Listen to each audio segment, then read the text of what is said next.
Est-ce que Google nous écoute? De même, est-ce que Instagram, Facebook ou WhatsApp utilisent nos données pour mieux nous vendre des choses? Eh bien, c'est exactement de ça dont on va parler dans cette vidéo. De plus en plus de personnes dans le monde entier se rendent compte qu'on leur propose des choses très précises, des produits sur internet, des pubs qui apparaissent qui sont étrangement liés à leurs besoins alors qu'ils n'ont fait aucune recherche. En gros, ils parlent d'un produit à un proche, à un ami et quelques jours plus tard ou même quelques heures après, il y a le produit qui apparaît dans leur feed. D'ailleurs, certains ont fait l'expérience de parler à leur ordinateur et de voir si après ça, les pubs étaient ciblées de façon très précise. Et vous le savez peut-être, j'ai moi-même essayé cette expérience, j'ai tenté de parler à mes appareils pour voir si après, il y avait des pubs qui apparaissaient dans mon feed. Mais l'expérience a raté, hein, j'ai rien eu du tout. Mais à la suite de ça, vous avez été extrêmement nombreux à me faire part de vos expériences avec des pubs ultra ciblées qui apparaissaient sur vos réseaux sociaux et sur vos recherches internet. Dans cette vidéo, on va essayer de trouver des réponses à tout ça. Mais avant ça,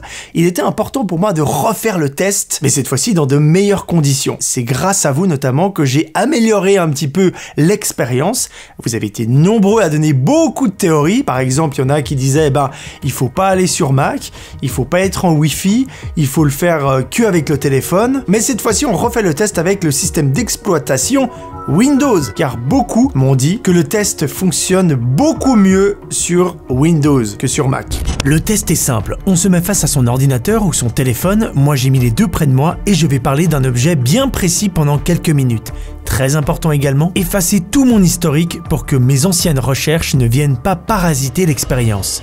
La dernière fois j'avais parlé de cet objet, et bien aujourd'hui on va parler de tente de camping. J'ai envie d'aller dehors, faire du tente de camping, vraiment ça m'intéresse. J'ai pas de jardin, donc voilà, c'est un peu l'idée. On a commencé notre discussion, on va pas dire le mot comme ça, on limite peut-être, voilà. Ce que je voulais dire, c'est que c'est parti. J'ai envie d'aller camper, faire du camping, mais il me faut une tente pour aller dormir dehors, tout simplement. Aller dormir dehors. Quel genre de tente? Je sais pas encore, ça dépendra. Il faut que j'aille chercher, il faut que j'en achète une. Mais c'est sûr qu'il faut que j'en achète une, c'est obligé. Il y a toutes sortes de tentes, hein. Il y a vraiment tous les styles. Il y a celles qui sont très techniques, avec des zips, avec celles simplement où tu lances et qui se déploient. J'ai déjà la gourde pour aller dans ma tente. Et voilà, il me reste plus qu'à aller voir. Alors, voyons voir un petit peu ce qu'on a. Après ça, on va aller sur ricardo.ch. C'est un site suisse, des petites annonces. Alors, hyper intéressant. Il y a vraiment plein d'articles de jardin là sur le côté à droite. Ok, je m'emballe un petit peu. On est très très loin du compte peut-être. C'est assez bizarre. On va aller sur un autre site. Allez, on va aller sur 20 minutes. .ch, il y aura forcément des pubs. Là, il y a une pub pour une voiture. Pour des aventures inoubliables. Non, là, je cherche la petite bête. C'est vrai que je suis en quête d'aventure avec ma tente et mon camping, mais est-ce que c'est bien ciblé? Non, non, non. Clairement pas. Il n'y a rien du tout. Rien du tout. Slate. Voyons voir sur Slate, là, il y a une pub qui apparaît. Samsung, donc c'est des cartes SD, 128 Go. Ça n'a rien à voir avec ce que j'ai dit avant. J'ai toujours des trucs pour la vidéo, moi. Là, il y a de nouveau les mobiliers qui reviennent sur la droite. D'accord. Mais c'est pas du tout ce qu'on cherche. Donc pour l'instant, je me suis emballé au début. J'étais un peu choqué, mais en fait, c'est pas ouf. Et là, je continue à surfer et je tombe sur une pub qui me montre une sorte de tente, mais c'est pas du matériel de camping. On est vraiment sur des serres un peu amovibles pour les plantes et l'agriculture, enfin pour planter des choses à l'intérieur. Du coup, c'est pas pour les êtres humains. Mais là, c'est vrai que celle-ci, c'est clairement une tente et j'ai jamais recherché un truc comme ça. Et en plus, j'ai effacé tout mon historique. Donc c'est vrai que c'est assez troublant. J'ai aussi beaucoup d'abris de jardin, hein, mais c'est pas exactement ce que je cherche. Après, c'est quand même des cabanons, hein, voilà. Mais moi, je veux une tente de camping. Je veux pas. Et c'est pour ça que je disais bien tente de camping, qu'on puisse bien avoir le champ lexical de ces deux mots. Mais là, bon, on peut pas dire que l'expérience est une réussite. C'est même un échec total, hein, encore une fois. Le problème, c'est que je pourrais refaire cette expérience 20 fois, 50 fois. J'aurais jamais les bonnes réponses. Tout seul, je pourrais pas trouver la solution et comprendre comment ça fonctionne. C'est pourquoi dans cette vidéo, j'ai décidé d'aller un petit peu plus loin et demander l'avis d'experts. Et vous allez voir que c'est super intéressant, on va avoir plein d'inputs. dans différents domaines. Est-ce qu'on se fait des films? Est-ce que ça marche vraiment? Si oui, comment? On va commencer avec le domaine juridique. Où en sont nos lois dans toutes ces fabulations? Est-ce qu'on peut être écouté? Pour le savoir, j'ai contacté l'avocat suisse Nicolas Capt, spécialisé en droit des médias et des technologies. Donc, ma première question, c'est si on nous écoute vraiment, est-ce que ce serait légal? Une collecte de données personnelles n'est possible que moyennant le respect du principe de transparence, ce qui veut dire très concrètement que la personne doit comprendre quelles données sont collectées et qu'est-ce qu'on va en faire. C'est ce qu'on appelle les finalités du traitement.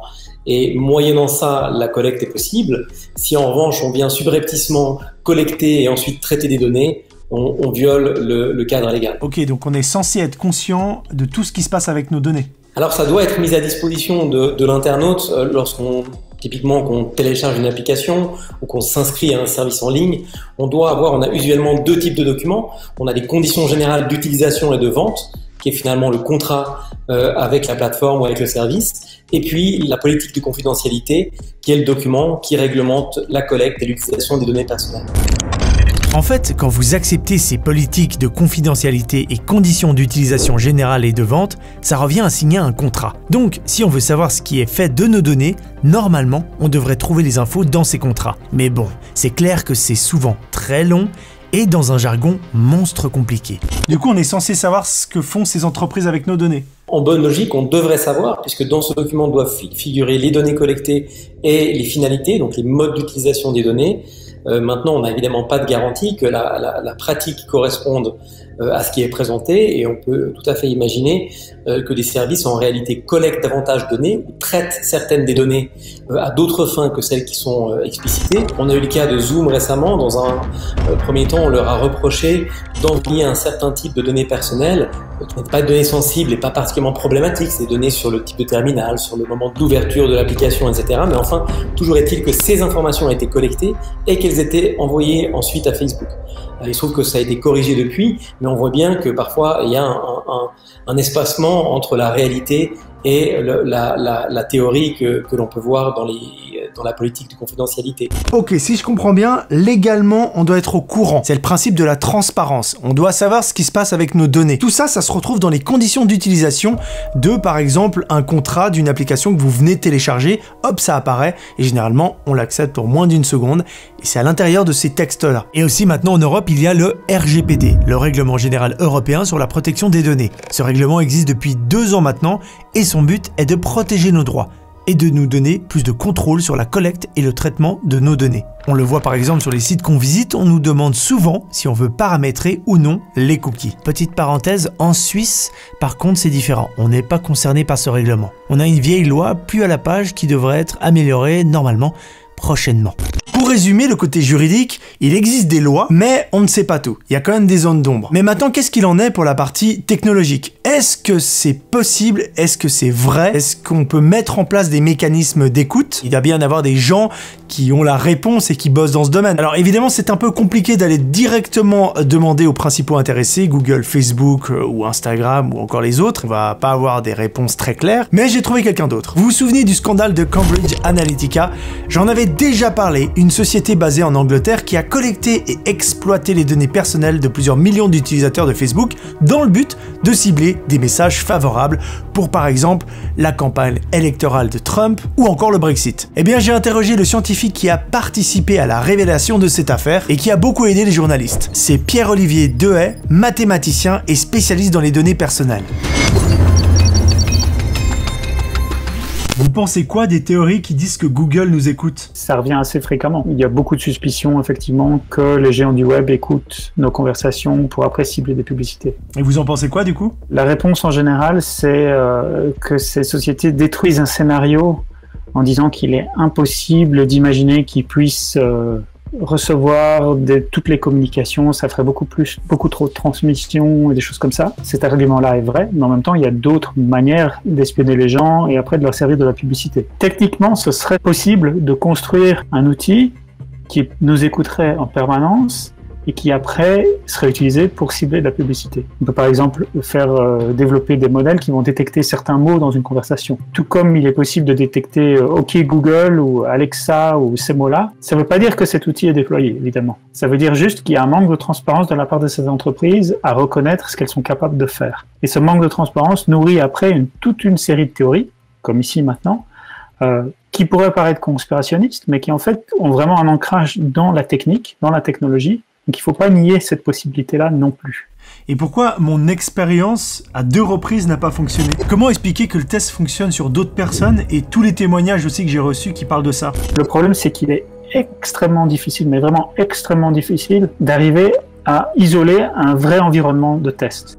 Donc par exemple ici, notre conversation passe par certains canaux, on ne les contrôle pas complètement. Il faut bien comprendre que dans l'utilisation tous les jours de nos appareils, il y a une multitude de canaux ou de mouchards qui peuvent en fait révéler ce qu'on fait. Ça peut être des extensions de navigateur, ça peut être le fait qu'on est en proximité géographique avec quelqu'un d'autre qui après va rentrer des informations plus directement dans ces systèmes. Il y a plein de canaux différents qui peuvent être utilisés pour nous espionner. Et c'est quel genre de technologie? Des programmes ou des trucs comme ça? C'est des extensions de navigateur, par exemple, de navigateur sur le laptop. Je prenais cet exemple parce qu'on est maintenant sur un laptop. Et concrètement, elles font quoi ces extensions? On sait ça ou pas? Les permissions que ces extensions ont, c'est souvent de regarder le contenu complet de la page, de classifier ça, de regarder ce que vous lisez en permanence sur le web, des choses comme ça. C'est pas toutes les extensions, mais c'est quand même une bonne proportion. Et dans beaucoup de cas, ces données vont après informer l'écosystème de la pub. Et parmi tout ça, il y a les cookies. Non, pas ces cookies-là. Plutôt ce genre de cookies. Bon, c'est compliqué, je ne suis pas un pro, mais pour résumer. Un cookie, en informatique, c'est un petit fichier déposé sur le disque dur de l'internaute. Vous, par exemple, lors de sa consultation de certains sites web, et qui conserve des informations en vue d'une connexion ultérieure. Ça, c'est un peu l'explication technique. Si je développe un petit peu, ça permet de faire pas mal de choses. Mieux comprendre la fréquentation du site, se souvenir de nous, faciliter nos prochaines visites, ou encore affiner nos recherches. Il y a ceux qui servent la publicité. Quand vous allez sur un site, la pub que vous y verrez est adaptée aux recherches que vous avez faites avant. Ça, c'est assez connu. Exemple, vous allez sur un site spécialisé de vélo. Waouh, il est génial celui-là, il est trop cool ce modèle, je vais peut-être l'acheter. Eh ben, le cookie enregistre que vous êtes intéressé par les vélos en ce moment, et du coup, quand vous vous rendez sur un autre site qui n'a rien à voir, mais qui a de la pub, vous y trouvez les vélos que vous regardiez avant, ou alors des choses très similaires. Voilà comment ça fonctionne à peu près un cookie. Après attention, faut pas avoir peur et rentrer dans une psychose. Le plus important, c'est d'en être conscient et de comprendre comment ça fonctionne. Et ensuite, c'est à nous de choisir si ça nous dérange ou pas, car on peut déjà faire pas mal de choses à notre échelle. Dans les settings de nos navigateurs, on peut y trouver pas mal d'options pour interdire les cookies ou les modérer. Une des possibilités, par exemple, c'est que ceux qui regardent votre chaîne, qui regardent la vidéo qui parle de table de ping-pong, vont eux-mêmes après recevoir des publicités pour les tables de ping-pong. Parce qu'il sera beaucoup plus facile d'analyser une vidéo pour le contenu, le sujet dont elle parle, que d'écouter les conversations de tout le monde en permanence. Et c'est exactement ce qu'il s'est passé. Pas mal d'abonnés m'ont ensuite envoyé ces screens. Ils ont reçu de la pub pour une table de ping-pong. Donc au final, on n'est pas écouté, donc c'est assez rassurant tout ça, non? Moi je crois que c'est alarmant, mais à un autre niveau. C'est peut-être pas de l'écoute active comme de conversation, de l'espionnage de conversation, mais ça veut quand même dire qu'il y a un écosystème de surveillance qui existe, qui sait beaucoup d'informations sur nous, et dans l'autre sens, on en sait très peu.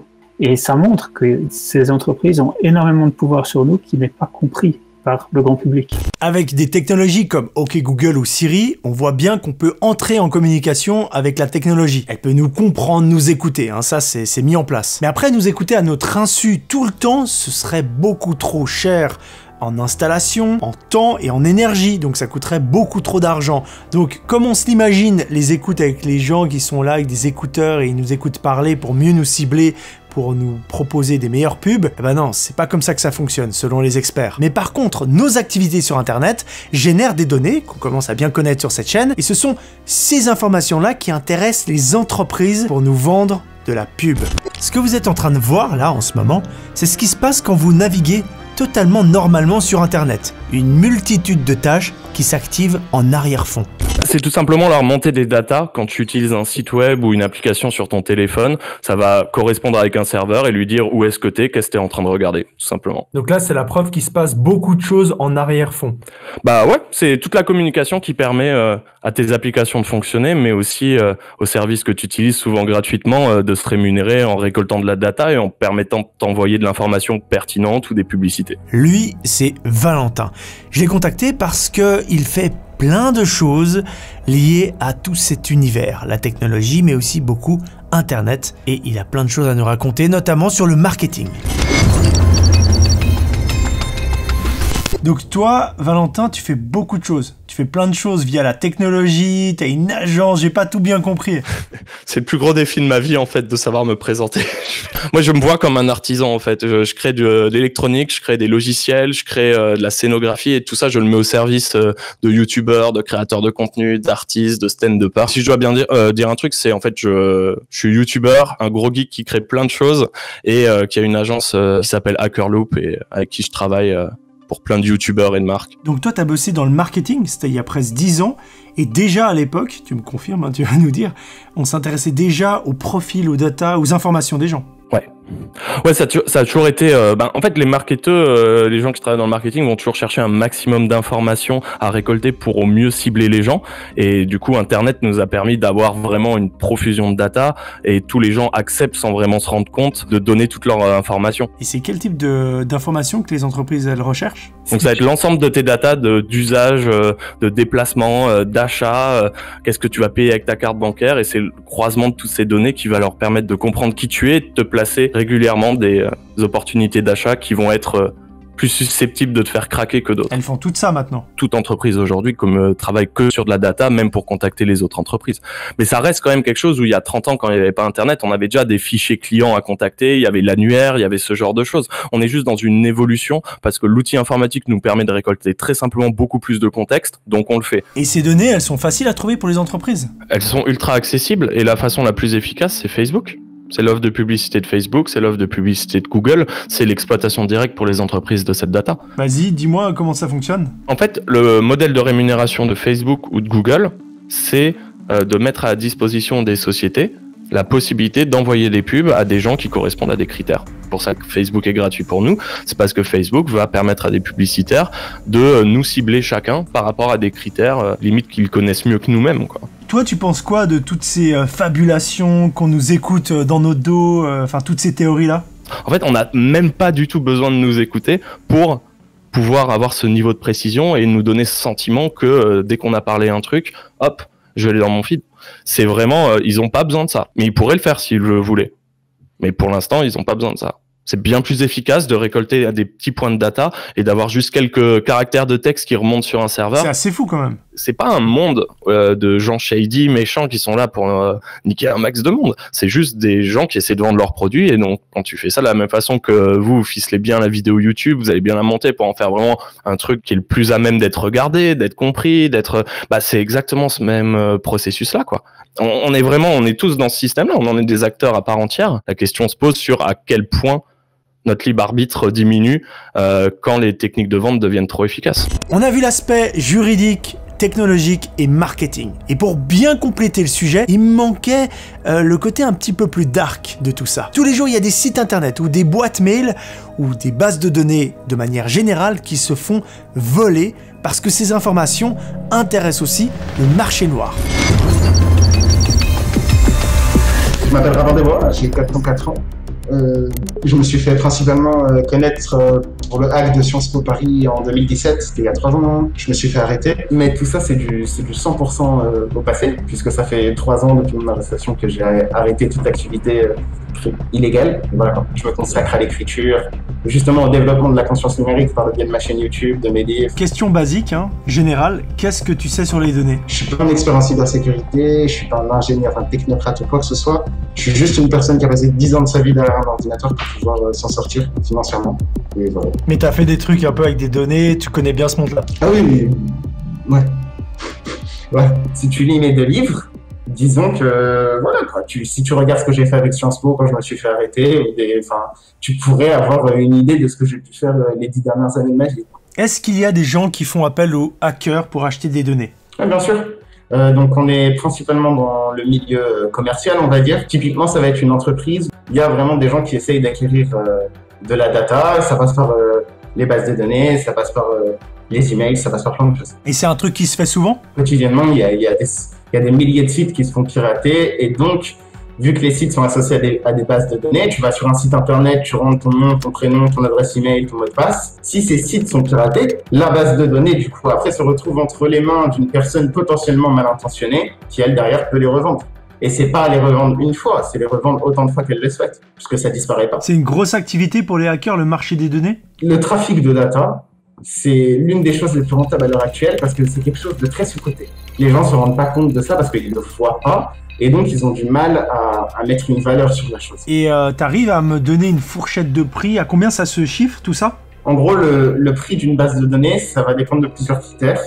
Le premier critère, c'est l'exclusivité. Est-ce que tu es la seule personne à avoir cette base de données? L'autre, c'est le contenu. Est-ce que tu vas avoir énormément d'informations sur énormément de personnes? Ou alors, au contraire, très peu d'informations sur très peu de personnes? Et donc après, en fonction de ces deux critères-là et aussi de la demande, ça veut dire est-ce que tu vas avoir une base de données totalement farfelue ou tu vas avoir quelque chose que tout le monde veut? Genre des renseignements militaires, quelque chose sur les gouvernements, une grosse entreprise. Et donc, la finalité de tout ça, c'est que le prix il peut varier à peu près entre 1000 € et plus l'infini.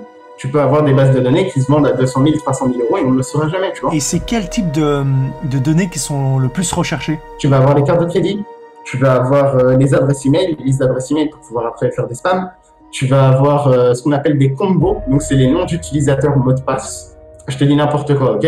Sur Amazon, tu as un nom d'utilisateur en mot de passe. C'est un combo. Si après Amazon se fait hack, eh ben, on peut utiliser ça pour essayer de se connecter dans votre compte. Et comme les gens utilisent les mêmes mots de passe partout, bah, parfois ça marche. Des numéros de téléphone aussi parfois. Il y a des gens qui, de plus en plus, ça spam sur le numéro de téléphone. Les scans d'identité, les trucs comme ça, les trucs qui se trouvent quand tu hackes des gens, mais généralement c'est plus rare. C'est des choses qui sont bien plus rares. Et dernière question, ce serait quoi tes conseils pour se protéger au mieux sur Internet? La double authentification qui rajoute une couche de sécurité. Tu peux ne pas utiliser les mêmes mots de passe partout. Ça, c'est très important. Parce que sinon, si un site se fait hacker avec ton mot de passe, toi, derrière, toutes tes autres comptes, ils peuvent sauter. Ultra important. Essayez de peut-être distinguer la vie personnelle et professionnelle. Ne pas laisser vos informations personnelles là où c'est pas nécessaire. Ne mets pas ton nom et ton prénom partout. Internet n'oublie rien. Ne fais pas ça. Bon, je pense qu'on a eu pas mal de réponses à nos questions dans cette vidéo. Faut savoir que c'est un domaine plutôt complexe et assez vaste. Par exemple, dans cette vidéo, on n'a pas du tout parlé des enjeux politiques dans lesquels les données sont de plus en plus utilisées et sont très importantes. Merci à toutes les personnes qui ont contribué de loin ou de près à cette vidéo. N'hésitez surtout pas à compléter ou à donner votre avis dans l'espace commentaire et aussi liker, ça fera du bien à ma data ainsi qu'à l'algorithme, vous le savez très bien. Et évidemment, n'hésitez pas à vous abonner pour les prochains contenus et les anciens qui vous attendent. C'était le Grand JD en direct de la Suisse et je vous dis à bientôt dans une prochaine vidéo. Ciao.